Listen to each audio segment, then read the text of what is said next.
Welcome back to the Fulfilled Female Entrepreneur Podcast. It's your host, Cassandra Rosa. I'm a certified coach and healer and intuitive business coach, and the mission behind this podcast is to help you to create a fulfilling life and business.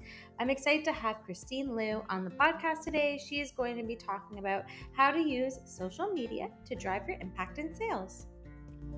Welcome back to the podcast, everyone. I'm really excited to have Christine on today. She is actually someone that I collaborated with a couple of years ago on my first podcast, and I was looking for new guests to come on, and she reached out, and I said, oh my goodness, it would be so cool to come back and do a new and improved episode. I'm going to leave a link to it in the show notes for podcasting and a link to this video. But first and foremost, thank you so much for coming on. I'm so excited to chat with you again. Yeah, likewise. I'm excited to have a great big community that you've fostered over so many years now since we last chatted. So it's been really cool to see you evolve in that way. And I'm sure all the listeners joining in too. Thank you so much. That means so much. And the podcast that we're recording on today is Fulfilled Female Entrepreneur Podcast. So I'd love to ask all my guests what fulfillment means to them. Yeah, it really comes back to, for me, like doing what you love with who you love at the end of the day is what I always come back to. And being able to get to work with such dreamy people, like that is the cherry on top of everything. Yes, no, I love that. That's like the ultimate dream for a lot of people, is doing what you love with the people that you can serve most. So I absolutely love that definition. And within all the things that you do you want to speak to a little bit about what your role is in the way that you're impacting the world and what's the most impactful part of it? Yeah, I would say so. To give some context as well, I am the CEO and founder of CL Designs, where I help purpose-driven businesses with cohesive branding, to website design, marketing collateral, to really help you increase your impact and your sales. And then, just like Cassandra here too, I have a podcast called Brand Party. So if you're looking for fun, free, honest, actionable tips, then you can definitely use it in your entrepreneurial journey as well. But coming back to fulfillment, I think for me, it's like really being able to best serve people in that way. Like, what do you really need that's going to actually move the needle forward? I'm not a firm believer in like busy work, but rather how can we be efficient so that you can live your dream life essentially. And if that means like being vulnerable enough to ask for help and being able to grow in that way, I think that's such a fulfilling thing, to be able to come together and like co-create essentially that vision that you have for you and your business. Yeah, I love that. I love that you're very service-based. I think that's really important. And now in the industry that we're in of being online entrepreneurs, I think more and more people that have stood the test of time over the years have been very purpose-driven. And it's very beautiful to see your growth as well too, and know that it's because of that purpose that has driven you, I'm sure, throughout your whole journey, that has gotten you to this point to be able to help so many people with their branding. But I also want to introduce you a little bit more with your bio here. She's an expert behind the CL Designs and the Brand Party podcast, and a graphic designer who's traded in climbing the corporate ladder for climbing mountains around the world. Christine helps purpose-driven businesses create cohesive branding, web design, social content to drive impact and sales, and is featured in the top 10 Canada Design and the Brand Party podcast. Delivers fun and honest, to the point advice that you can implement right away in your entrepreneurial journey. She also has a gift for you that she'll talk about towards the end, and some VIP days that she's going to talk about. And all of her links are going to be in the show notes or in the description of this video. And I love that that is your purpose. And I love that today we are going to be speaking a little bit about how you can use social media as a powerful vehicle to increase your impact and your sales.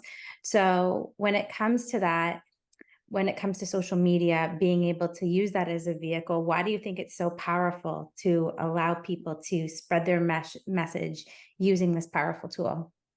That's such a good question, because it's evolved so much since, right, when it first came out. If people looked at the very bottom of their, Instagram feeds, YouTube, like what you were attracted to at the time, like 5, 10 years, ago, it's changed so much. And even you as a person, I'm sure, has changed so much over those years too.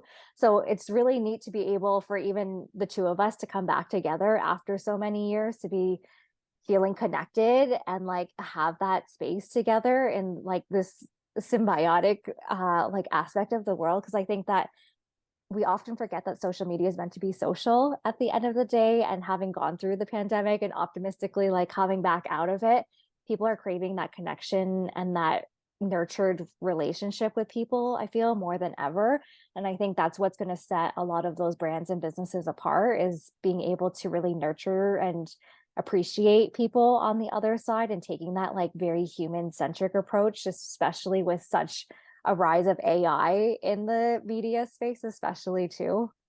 Yeah, totally. That's definitely something that people have been asking me about, of how do we make the pivot with it. But I always say too, it's always coming back to connection, and that social piece is so important to allow it to be a vehicle to make that connection. So what are your favorite ways to use social media and as a vehicle to connect with people intimately outside of the pressures of having AI and all these, strategies that come and go as social media evolves with it?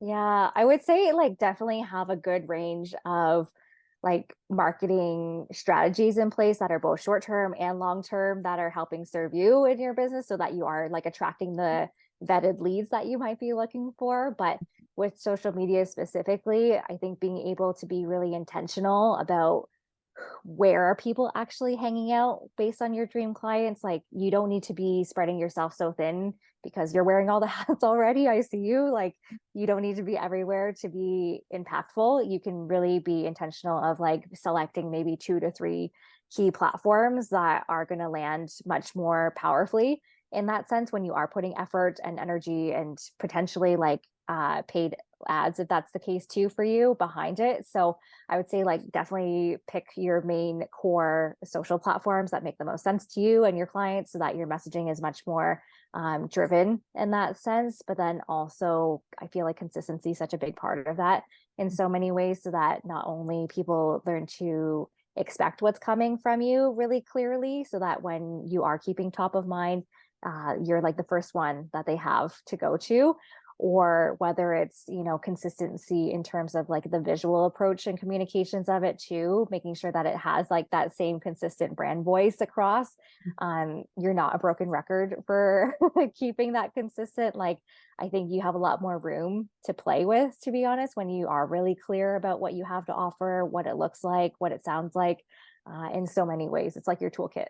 I love that. I love how you were talking about in sharing your impact. It's good to focus on a few platforms instead of being everywhere, because I know so many of my clients ask me, where do I start? I want to be here, there, and everywhere, right? So I think that it's great that you touched on that, because even reflecting on my own personal journey, I know I became consistent doing all the things only because I built consistency on like one platform or two platforms to start, and then scaling Mhm. there. And I think consistency is also super important, because it gives you that credibility that you're not going to be that person that's like, on the races for 1 month and then disappears. Because I know over the years, and I'm sure you've seen this too, We're all the guilty. people that have come and go, right? Because of that. And I think that that clarity piece with the branding, with all of that, is super important, as it gives you the ability to know what to say too. Because I know that that's a really big thing Mhm. that affects a lot of people. There was so much to unpack about what you just said, but there's something else that you're talking about, is branding. And I know that that's something you're really passionate about and you're really great at. So if someone's trying to uncover their clarity when it comes to branding, whether that's within about what they're selling or what their look is going to be, what are some starting points that you feel like people should start with, regardless of whatever kind of business that you're creating? Yeah, that's such a good one, because I feel we talked about purpose earlier and fulfillment. I think Mhm. it really comes from that like core inner work in a lot of ways. I think that it's one of those things that people can quickly bypass in your journey, but I promise you, if you take that time and space to really go inward, that's going to serve you so much better in the long run, as well as when you serve your customers, clients as well. So I mean, you do such a great job with this, obviously with your clients as well, through the work that you do, and it's so powerful. So I do encourage listeners to carve out a time, whether it's even just like 30 minutes after this episode, to just really reflect on what is it that matters most to you. Like, what do you want to put your stake in the ground and stand for? Like I always go through these exercises of like core values with my clients when I do branding exercises too, and really narrowing down like 2 to 3, again, like just like you pick out your social platforms, you're also choosing like those core values that you come back to, because not only does it help with messaging of why people should choose to work with you or buy from you, but also perhaps like what's really going to help you stand out and help connect people with those values that you have associated with it. But it's going to just make your business decisions a lot easier from there, because it's coming from that core place as well. So that would be like the first place to start, I would say, because the inner work will trickle into other areas of the visual parts as well. So once you've kind of developed that, that you can really look at the look and feel of it in terms of all the other fun stuff of, you know, what you might see with your color palette, like the overall styles that you choose perhaps for your logo or your like illustration icons, your brand photography, stuff like that. It may have very different look and feel. If you want something very bold and playful, perhaps is very bright and saturated, very colorful, but you want something a little bit more calming, sophisticated, then you might go with like a more neutral palette. So just some things to keep in mind when you are selecting some of these things to really evoke that emotional connection and impact for people. And then the third piece as well, I do feel like, especially coming back to social media, you want to still create an experience for people. Ultimately, I think that's when it's going to help them stick around for the long run too, is that, you know, even if you have a e-commerce business, let's say you really pride yourself of like this beautiful packaging that you offer along with the product itself. And, you know, when people receive it, they just feel on top of the world. So how can you translate some of this online as much, whether it's through like Reels content to really share that storytelling piece to perhaps, yeah, some other like behind the scenes, I think really helps to humanize it equally as much. Or it's just very calming to watch like an unpacking or like packing video, to be honest too. So like get creative with it. I don't think social media is meant to be a chore. I want you to have fun with it ultimately, because that's what's going to keep you creating ultimately instead of over consuming. I love that. So many tangible tips to unpack there. I can't wait when I'm editing this to like, you know, take my own notes listening to it. But I love how you tied it back into that purpose and that fulfillment piece. Because when we think of branding traditionally, or we think of social media traditionally, it's all about the looks. Like, ooh, what color? What's my logo going to be? What's the website going to be? But I love how you're tying it into it, really going deep in what you stand for, like what you value. That's so, so, so important. And when it comes to sales and how this all connects to sales as well, I think it's easy for people to rush to the business coaches that are guaranteeing X amount of dollars in months and, you know, this amount of clients per month. But why do you think it's important to tie this all in together when it comes to like branding and impact and creating that clarity of purpose? Why do you think that that may be a good place to start versus just focusing on the image and the numbers? Yeah, there's so much like glamour and sexiness that happens on social, but it's not always translated, I would say, in the most compelling way. Perhaps that's controversial, but like we're here to unpack it today in today's episode. And so I feel like if you're confused about who you are and what you offer, then likely your clients or customers are probably feeling the same way. And so if they don't even get past that point in like their customer journey, then they're not going to stick around. And you need to have like those multiple touch points to build relationships and like that trust with people, as we talked about too, right? Because I believe on average, this was before the pandemic, a lot of studies have mentioned that on average, usually folks need like at least 7 touch points in order to take that next step to buy or book something from you. So keeping that in mind, that people's like, attention spans has, you know, I think decreased a lot since as well, that it may be even far more than that at this point. So you really do want to give people kind of like dangling the carrot throughout their journey a little bit more to keep them intrigued, keep them interested, keep them educated in so many ways to just make a really informed decision. And I think when you're coming from a place of service, generosity, like joy, fulfillment. Those things really help to attract the right people. So you're not in this cycle, especially with sales, where it feels desperate, assertive in a negative way, and like clingy in that way, because I think it's a very different energy of the type of things that you're putting out there, and like giving and receiving in many ways too. And so keeping that in mind, I just always like to try to make it clear is kind ultimately, like as Brene Brown says, and just making sure that what you do offer is like very digestible pieces, especially because people may not necessarily specifically be looking for what you have to offer as they're passively scrolling like in bed at, midnight. So always just keeping behavioral things in mind as well, when you are naturally putting out content. Yeah, no, that's so many great points that you just touched on there. There's so many pieces to consider. So if someone is like, okay, I want to up my social media game, I want to share my impactful message, I want to increase my sales so I can increase my impact by proxy. If you're thinking about a starting point, because you shared so much here, where can they listen to this and say, you know what? That 30 minutes of putting aside, where exactly should they start? What questions should they ask themselves to get that momentum going? I would say, okay, so starting point, I think like reflection, like assessing things, is always a good place that I like to come back to with my clients. So likely if you're listening to this episode, you already have some sort of content out there. I think this is a great moment to hit pause and reflect on these questions. So whether it's, have I updated my bio in a real hot minute?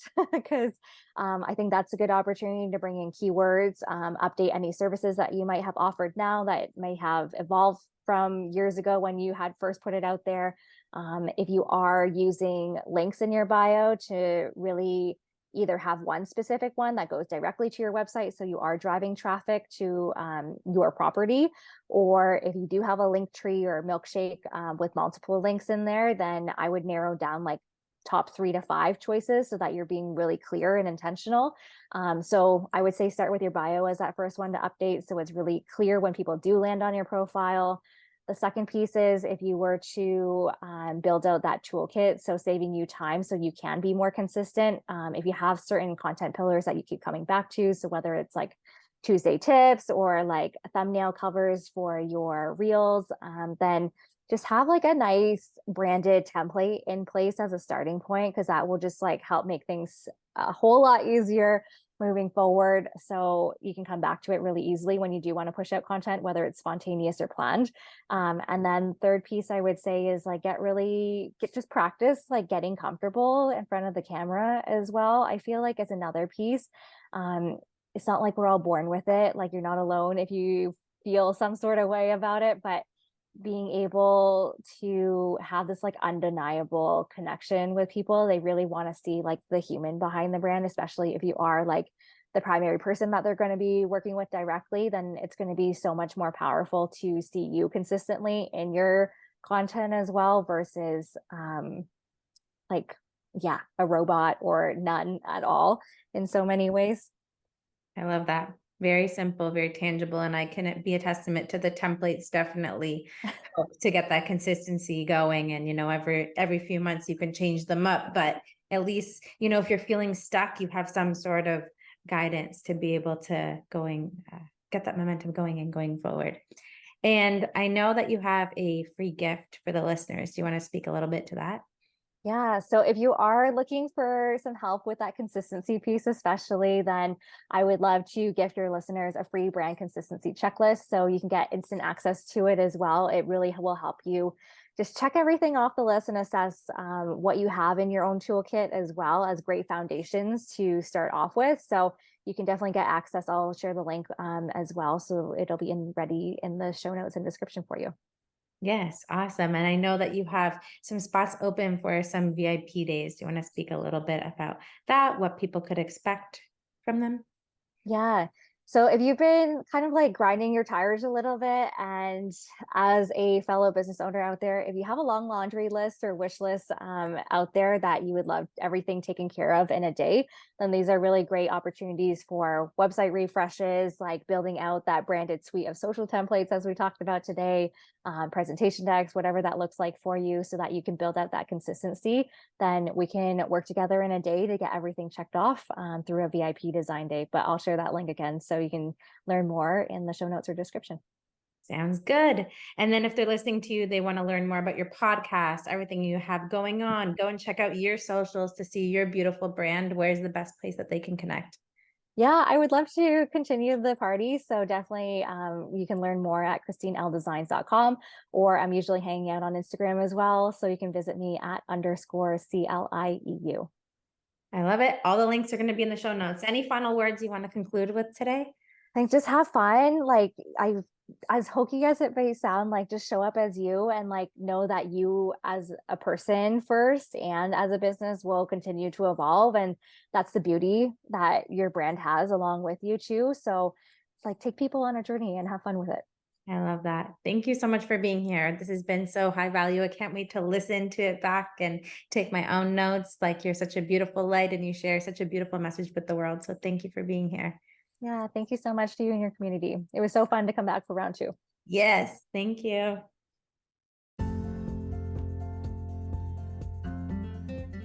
Thanks for watching the video. If you enjoyed it, please give it a big thumbs up and subscribe to the channel. Hit the notification bell so you'll be notified every time I'll upload a new video on Thursday.